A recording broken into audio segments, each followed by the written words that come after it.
Good afternoon. তো দুপুরবেলা মেয়েকে স্কুলে দিয়ে চলে এসেছি। আজকে 11:30টার সময় স্কুলে যেতে বলেছে, কারণ রিহার্সাল করাবে স্টেজে একটু অনুষ্ঠানের আগের দিন, শনিবার দিন। আর তারপর আমি একজনের কাছে দায়িত্ব দিয়ে এসেছি।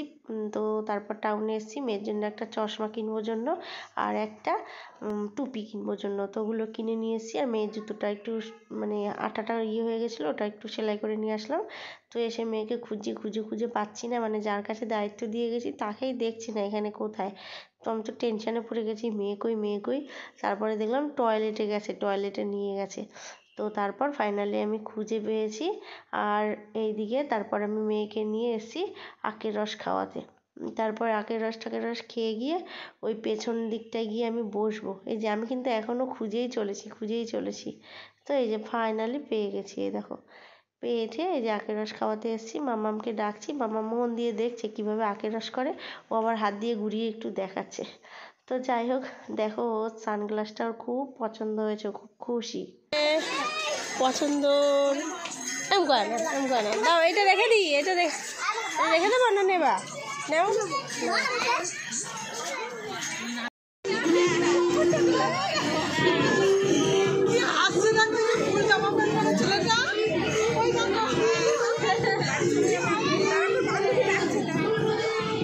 তো সকলের নাচ তো প্র্যাকটিস হয়ে গেছে, এবার আমার মেয়ের পালা। মেয়েকে ডাকলো, তো এবার নাচটা প্র্যাকটিস করাবে। আর সামনে কিন্তু দিদিমণি জানো তো নাচটা দেখিয়েই দিচ্ছে, এমনকি অনুষ্ঠানের দিনও দেখিয়ে দেবে। এটা হচ্ছে রিহার্সালের দিন, তোমাদেরকে দেখালাম রিহার্সালটা এইভাবে করেছে স্টেজে উঠে। আর এদিকে আমার মেয়ে একটুখানি বদমাশি করছিল।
তো এইদিকে দেখো দুজনে মিলে একটু দুষ্টামি করছে। আর আমার মেয়ের নাচটা কেমন লাগলো জানিও। তো আজকের ভিডিওটা এই পর্যন্তই। Tata, bye bye, love you all, good night সকলে।